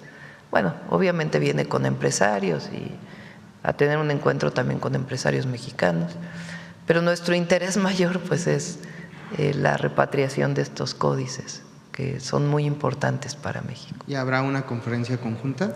Supongo que sí, se está acordando la agenda, va a ser muy breve la visita y se está acordando la agenda, pero pues nuestro interés mayor tiene que ver con eso. Muchas gracias, presidente. Buenos días. Gracias. A ver, de Baja California, ya no de Sonora, sino de Baja California. Gracias, presidenta. Buenos días, Shaila Rosagel, corresponsal de Grupo Gili, El Imparcial de Sonora, La Crónica de Mexicali y Frontera de Tijuana. Presidenta, preguntarle, en Baja California, la Fiscalía General del Estado ha señalado que tras el ataque con explosivos lanzados desde drones a la sede de la Unidad Antisecuestros de Tijuana, es evidente la modernización y el uso de tecnología de los grupos criminales para sus fines delictivos. Preguntarle, ¿cuál es la información que tiene sobre este caso? Y ya que el día de los hechos, personal de las corporaciones federales acudieron al lugar cuando fue atacado con drones. ¿Está preparado el Estado para enfrentar a los grupos criminales que hacen uso de este tipo de tecnologías para atacar a las autoridades? Y bueno, este hecho en Baja California es el cuarto ataque que se registra en las instalaciones de la Fiscalía General del Estado en unas pocas semanas y el tercero en Tijuana en particular. El martes viene el Gabinete de Seguridad, entonces ahí si quieren podemos contestar. No, es de este martes al otro, ¿verdad? Entonces que pueda contestar este tema al gabinete. Gracias, presidenta. Sobre la reforma para garantizar el acceso gratuito y libre a las playas aprobada por los legisladores, ¿qué seguirá respecto a las playas que ahora se encuentran restringidas? No sé si tenga usted datos de cuáles estados se ve más crítico este problema. Se está trabajando con Semarnat, que tiene esta área. Tiene que haber acceso público a las playas, tiene que haberlo. Ahí en donde ya tiene mucho tiempo que se construyeron hoteles, comercios, servicios o espacios privados que no permiten por kilómetros y kilómetros y kilómetros el acceso, tienen que abrirse los espacios. Así está la ley y así debe ser. Entonces se está trabajando, por ejemplo, en Bahía de Banderas se está trabajando. Por cierto, lo de Tulum ya va muy avanzado. Yo creo que ya Josefina lo puede presentar muy pronto. se está trabajando ahí con la gobernadora, y en cualquier lugar tiene que haber acceso público a las playas. Y Semarnat es quien está viendo y negociando y hablando para que se permita un espacio en donde haya acceso público. Gracias, presidenta. Ya por último, luego del asesinato de Bernardo Bravo en Michoacán, ¿qué hará su gobierno para combatir la extorsión y cobro de piso pues, a los empresarios y comerciantes, productores en el país? ¿Y qué acciones se van a implementar para evitar pues, que vuelvan a asesinar a un productor, a un comerciante en este país por motivo de extorsión? Tiene que estar la ley, hablando de las leyes en el Congreso, la ley antiextorsión o la ley contra la extorsión. El objetivo es que el particular que vive, que es víctima de extorsión, no tenga que presentar la denuncia, sino que sea perseguido de oficio. Se cambió la Constitución para que pudiera haber una ley general. Ley general quiere decir que una vez que se aprueba en los congresos, en el Congreso Federal, o sea, Cámara de Diputados y Cámara de Senadores, es obligatorio que los congresos estatales adecúen sus leyes para que este sea un delito que se persiga de oficio. Eso es muy importante porque no recae en la víctima la denuncia, que muchas veces no se hace por temor o que cuando se hace puede tener, pues lamentablemente, consecuencias. Entonces es muy importante que pase esta ley. Ya se está avanzando con la estrategia antiextorsión, pero en el momento en que la ley sea aprobada se tiene mucho más fundamento para que un juez pueda emitir órdenes de aprehensión en caso de identidad del extorsionador. Sí. Yo creo que terminamos, ¿no? Vamos con Mujeres en la Historia. A ver, ¿qué pasó con lo de Raquel y su carta? A ver, perdóname, perdóname, eran dos temas. Bueno, aquí está. ¿Por qué no les pasamos una copia a todos para que la vean?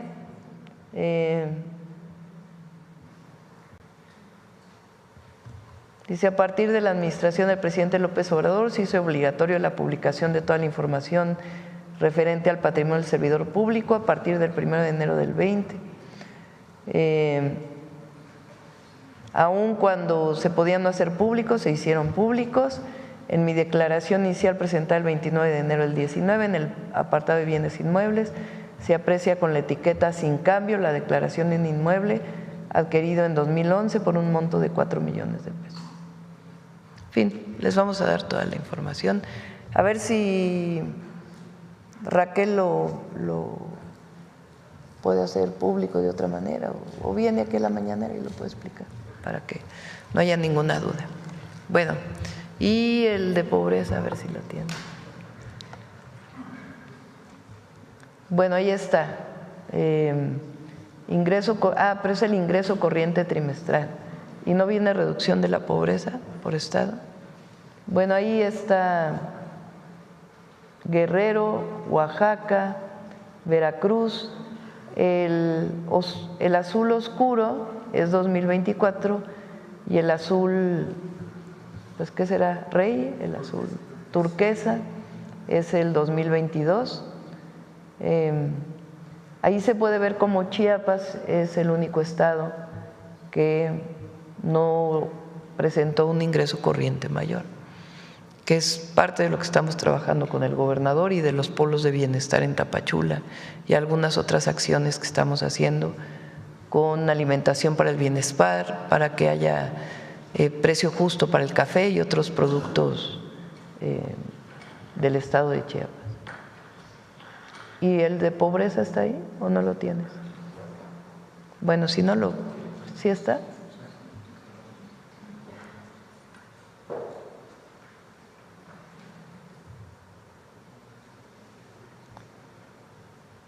Chiapas pasa de 67 a 66, es el de menos reducción. Guerrero de 60 a 58, Oaxaca es porcentaje de la población de 58 a 51, Veracruz de 51 a 44, Puebla de 54 a 43. Vamos a subirlo a las redes para que se pueda conocer. Son datos del INEGI. Muy bien. Bueno, ahora sí, Noemi. ¿Aquí? Sí, con su permiso, Presidenta. Buenos días a todas y a todos. La cápsula del día de hoy la vamos a dedicar a la comunidad afrodescendiente y cómo han contribuido a la historia de nuestro país. Durante el periodo virreinal, las mujeres africanas y afrodescendientes vivieron bajo una red de leyes, prejuicios y jerarquías que buscaban controlar sus cuerpos, su trabajo y su libertad. En algunas ciudades, las normas coloniales prohibían que vistieran con lujo, que se reunieran de noche o que usaran joyas, mientras eran vigiladas por su origen y por su condición de género. Eran parte de una sociedad que las clasificaba como peligrosas o tentadoras, pero nunca como ciudadanas. A pesar de ello, los archivos cuentan una historia distinta, y de ahí la importancia de este ejercicio de memoria histórica. En los documentos notariales encontramos testamentos, cartas de libertad, dotes o compraventas. Estas mujeres aparecen no solo como propiedad, sus nombres llenan las páginas de los registros coloniales, también como mujeres que litigaron, heredaron, trabajaron por su cuenta o defendieron la libertad de sus hijas e hijos. Muchas de ellas nacieron libres gracias a esta lucha, muchas hijas y nietas de las que habían logrado la libertad. Todas compartían una misma lucha: mantener su dignidad y construir espacios propios dentro de un sistema que las oprimía. Conozcamos la historia de las mujeres ahora afromexicanas. A principios de mayo de 1612, 35 personas africanas y afrodescendientes, entre ellas 7 mujeres, fueron ahorcadas en la Plaza Mayor de la Ciudad de México, bajo la acusación de conspirar en contra del orden virreinal. Era un duro mensaje de las autoridades para frenar cualquier intento de revuelta, y particularmente contra las mujeres, a las que acusaban de promover la conspiración. 3 años antes, en 1609, el gobierno español había emprendido una campaña contra el movimiento libertario de esclavos, encabezado por Gaspar Yanga, en la región azucarera veracruzana. Existía temor de que pudiera extenderse un levantamiento por la Nueva España. Se calcula que en el periodo colonial arribaron por Veracruz aproximadamente 250,000 hombres y mujeres esclavizadas procedentes de África. El conflicto que dio pie a la ejecución de 1612 inició un año antes, cuando el funeral de una mujer afrodescendiente que murió por los golpes de su amo desató una movilización. La llamada Cofradía de los Negros del Convento de la Merced, con 1,500 miembros, protestó frente al Palacio Virreinal y planearon una rebelión para el Jueves Santo. Las autoridades declararon el estado de emergencia, movilizaron milicias, suspendieron las ceremonias de Semana Santa, cerraron las iglesias, llevaron a cabo arrestos masivos y reactivaron restricciones para la población afrodescendiente, tanto esclava como libre. Poseer armas, reunirse en grupos de más de 3 personas, salir durante la noche y a las mujeres vestir ropas que pudieran considerarse lujosas. La represión se focalizó en las cofradías, que fueron disueltas.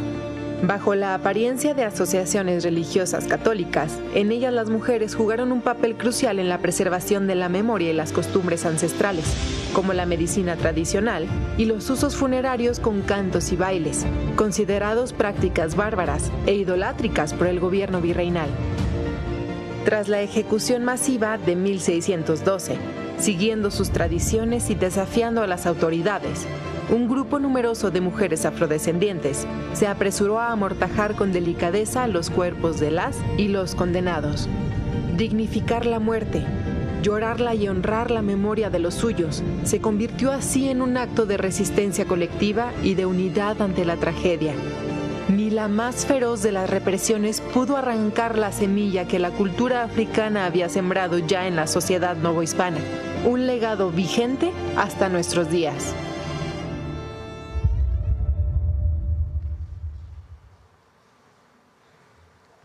Por ejemplo, en los archivos notariales de Puebla muestran casos de mujeres que transformaron su destino con determinación. Algunas, como Dominga o Guiomara, aparecen en documentos donde usaron las herramientas del derecho colonial para exigir justicia, redactar testamentos y asegurar el futuro de sus hijas. Muchas aprendieron a usar el lenguaje de honor y de la fe para ganar respeto y legitimidad.